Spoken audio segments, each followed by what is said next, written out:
Hello everyone, David Adler, President of the Australian Jewish Association, and I'm delighted to have a very, very special guest from Israel, Lital Shemesh, who's more than a news anchor. You're a news anchor and commentator, I think, with Channel 14 in Israel. Welcome to Australia. Thank you so much for having me. And Lital, for anyone who doesn't know, which I suspect is the majority of people, what is Channel 14? Can you tell us a little bit about it?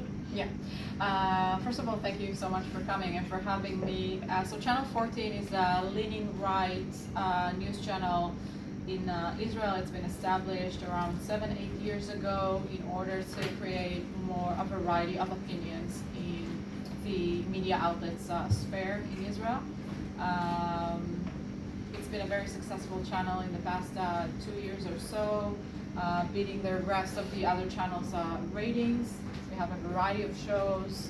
I'm doing the 5 o'clock, 5 in the evening news shows. I have a panel every evening with a variety of opinion. I'm trying to get as many opinions as I can on my show to really create to do good television and to do a good news shows. So that's basically our channel. So, did you say it's actually the highest rating TV station now? I would say it's the second highest after rating. Channel 12. Yeah. That's in only 7 years. That's remarkable. Yeah, it's been a hard work. Yeah. And it's a private channel, not a public channel. That's important. We have a problem with the public channels sometimes. I think that exists all over the world. So I guess if you were to look at the news print in Israel, it would be more of Aretz Sheva than Haaretz, perhaps. Is that a fair comment? Yeah, 100%. Haaretz, I don't know if many people know, but Haaretz is like a far left newspaper in Israel. Not a good source, if you ask me, to get the news from Israel, because it's not really reflecting what is happening in Israel. It's mostly, I don't know, it has like 3% of readers among Israelis, very, very weak newspaper, so I wouldn't take that as a source for the news in Israel. Yeah. Now, you've commented that Israel in the media, particularly when it comes to some of the hard edge issues like terrorism, does not get reasonable coverage. What do you think that's all about? Yeah. I think, first of all, the international media, what you have to understand is that they are obsessed with Israel, obsessed with what is happening in Israel.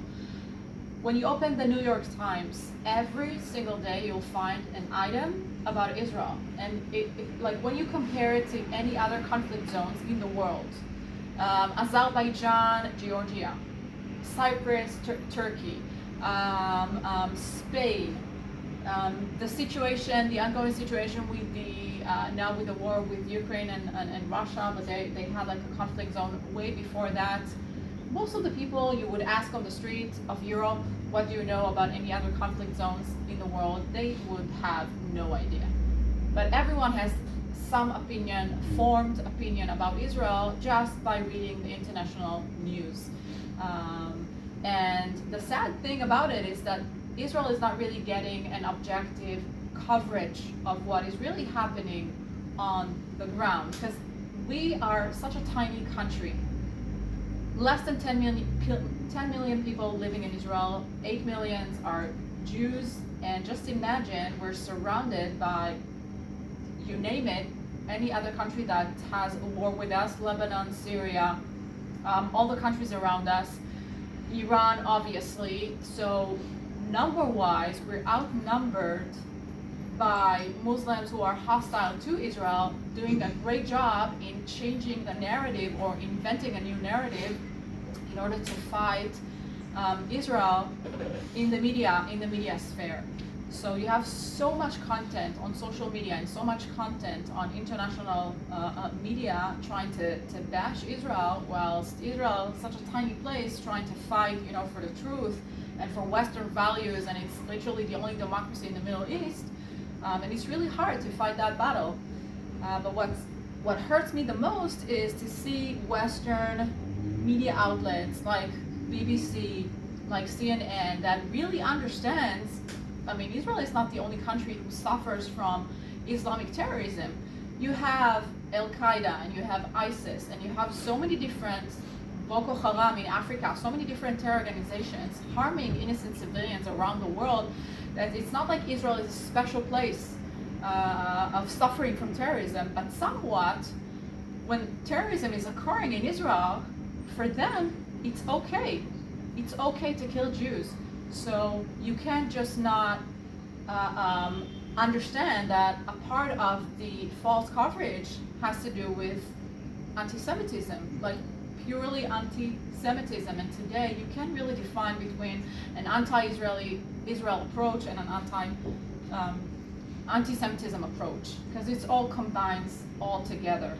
So in my eyes, it's just absurd whenever there's a terror attack in Israel, the headline would be a Palestinian was being killed by a police officer when that Palestinian was actually murdering Jews a second ago. And for the average European American reading the news, they don't know any better than what really happened on the ground.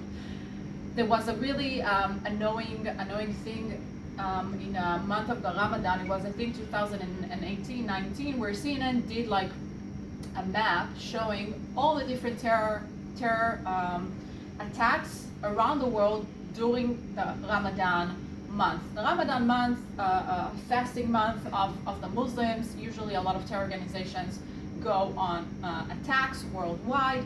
They published a map, all the different attacks. ISIS attack here, Boko Haram attack there, Hezbollah there. You see the whole European map with all the different attacks. What country wasn't on the map? Israel. The Israeli people got really annoyed, sending like petitions to CNN. How can you just avoid what is happening in Israel? We're suffering from the same Ramadan attacks. And CNN actually published an apology saying, we're sorry, here's a new updated map with the attacks that occur in Tel Aviv.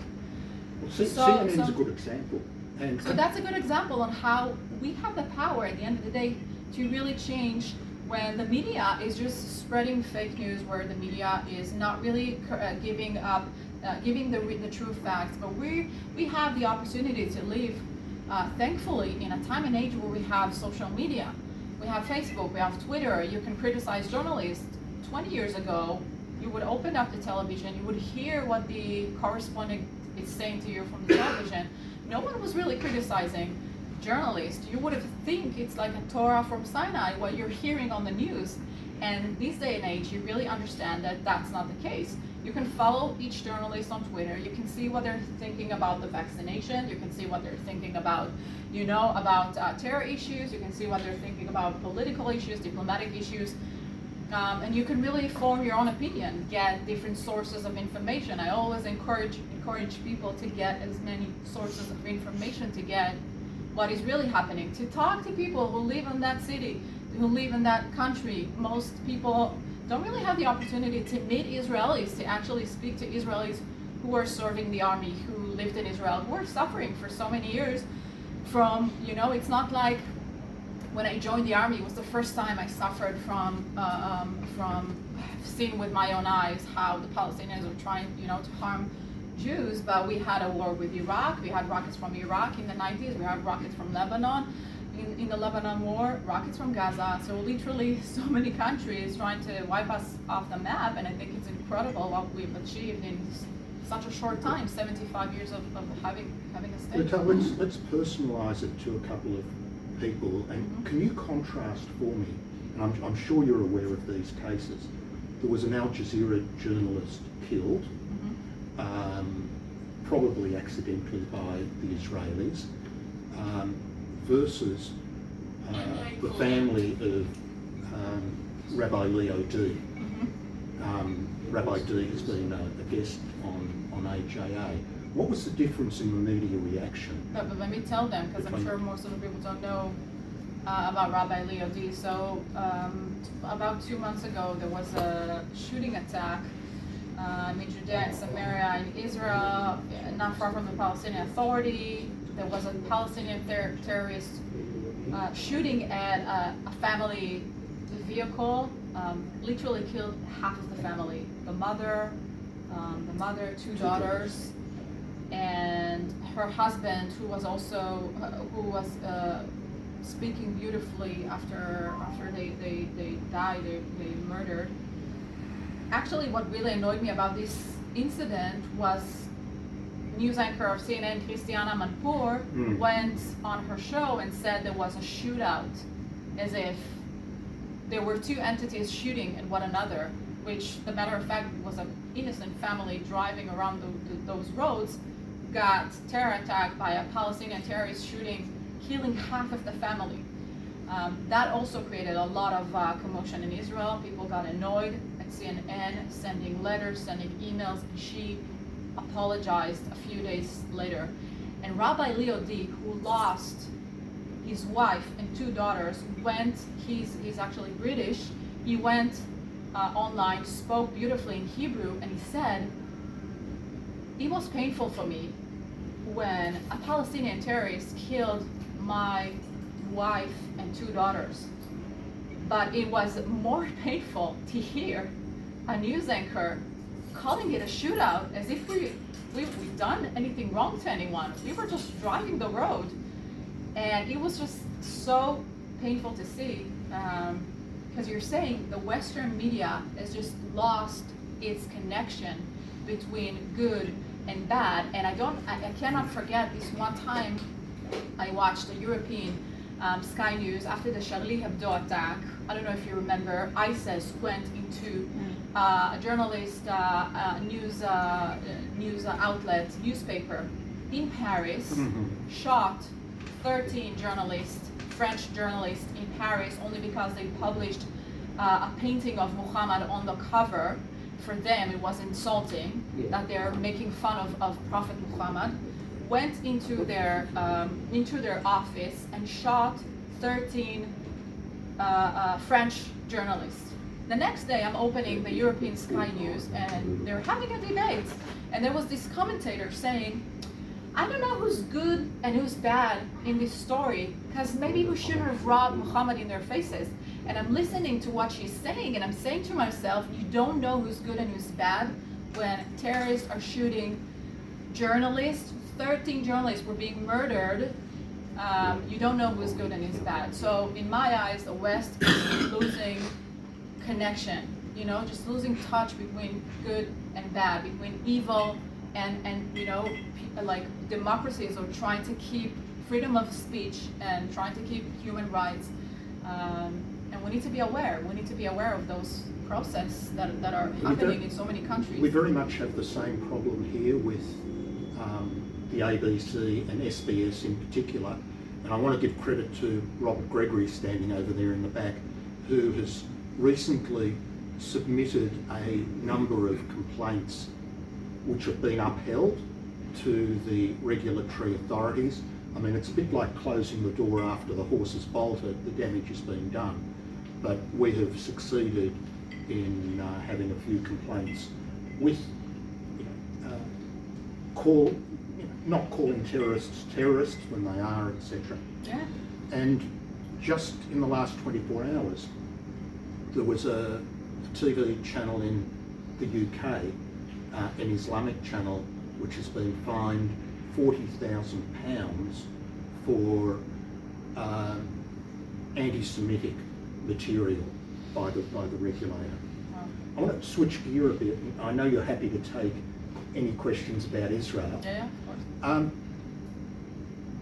What's happening with the possibility of Israeli sovereignty in Judea Samaria? It seems to come and go all the time in the political debate, and there was some talk with the election of the current government there might actually be some progress in extending sovereignty. What do you see happening? Yeah. To be honest, I don't see any critical changes in Israel's policy in the upcoming year because Benjamin Netanyahu, Prime Minister Netanyahu's main focus at the moment in achieving a peace agreement with Saudi Arabia. And in order to achieve that, you need to keep all the different spheres kind of quiet. Yeah. So he's trying not to create any extreme movements in all the different directions regarding security, regarding the border with Lebanon, the border with Gaza. So the same with Judea and Samaria at the moment, in order to achieve peace, and that's basically his main goal after achieving 4 peace agreements with the United Arab Emirates, Bahrain, Morocco, and Sudan in 2020. Now his main goal is to achieve a peace agreement with Saudi Arabia, and once he will achieve that, that would be an enormous achievement for him as a prime minister.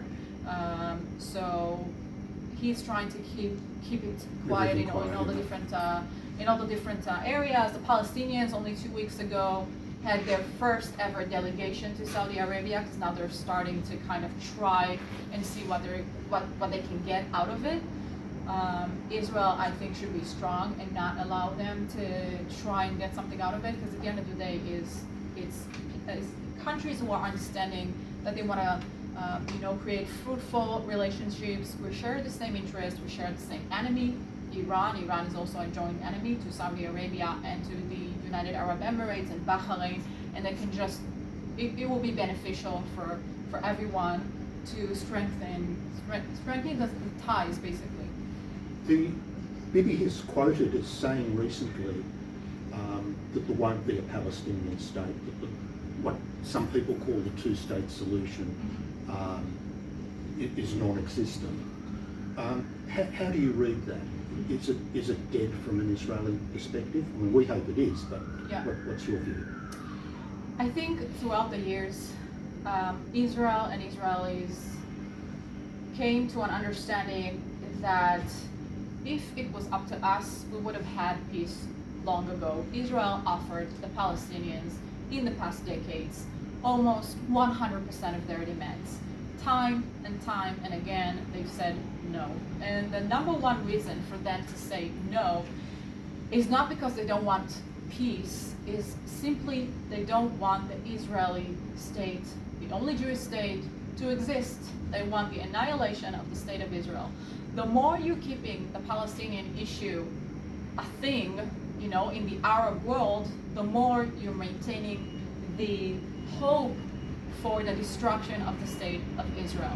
The Palestinians were never a people, they were never an interest of anyone in the Arab world. You have Palestinians in Lebanon, you have Palestinians in Syria, in Jordan. It's tribes living all across the Middle East.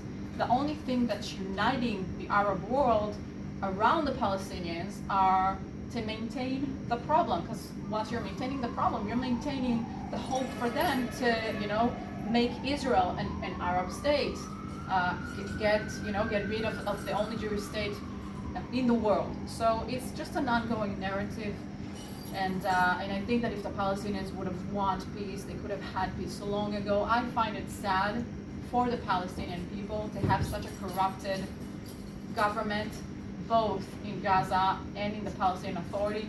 Because just look at what Israel has accomplished in 75 years. Israel is a young country.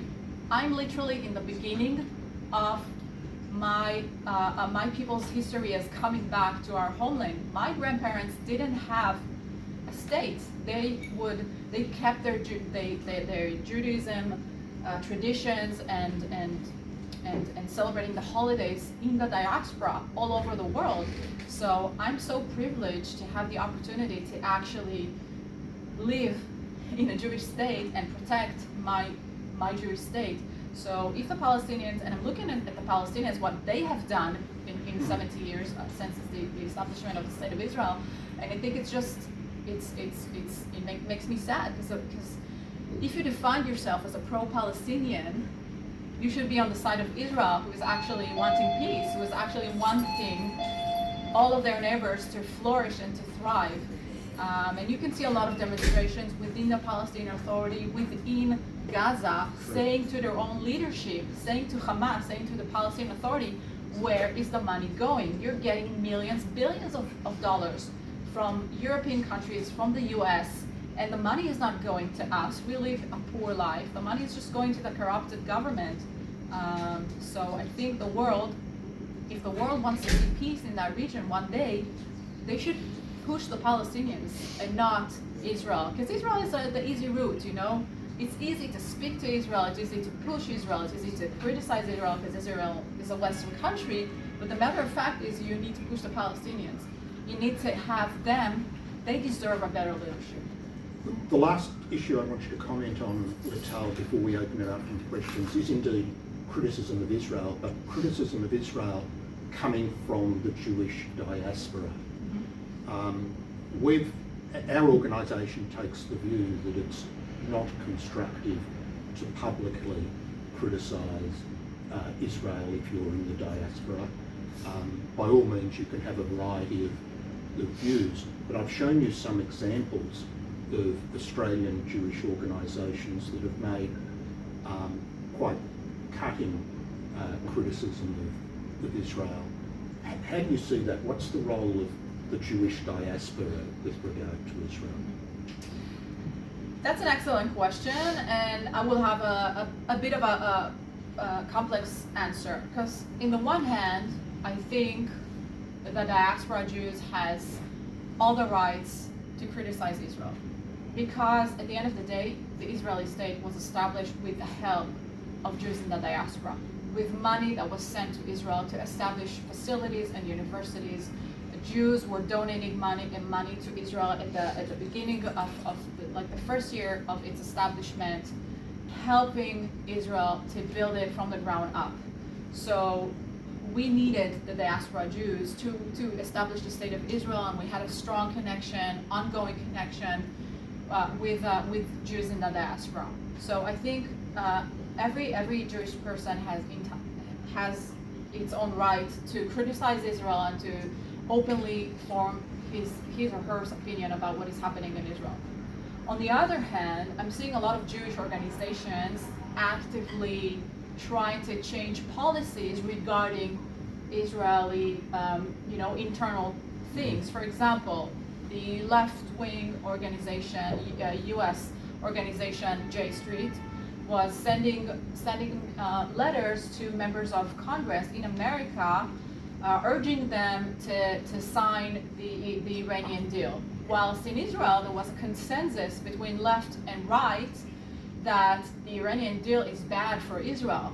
So when I'm seeing Jews actively working to change Israeli policies or American policies that would harm Israel, and at the end of the day, the Iranian deal would harm us, Israelis, more than anyone else in the world, I think that's a bad thing to do. So you need to know where the line draws between expressing your opinions and actively trying to change policies that will harm us as Israelis. Because when someone is saying to me, you should clear Judea and Samaria, you should, evacuate this and that city, I'm thinking to myself, I'm the one living in Israel. I'm the one who would have to take the consequences of getting rockets from Ramallah to my airport, to Ben Gurion's airport. So how can someone who lives in America can tell me what to do when at the end of the day it's my safety? Well, thank you very much, Lital. I could go on. There's 1,000 things to ask you, but I think it's only fair to open to questions. And John, you're first. I'll turn off the recording now so that I don't want anyone to feel under an obligation that their words are going elsewhere.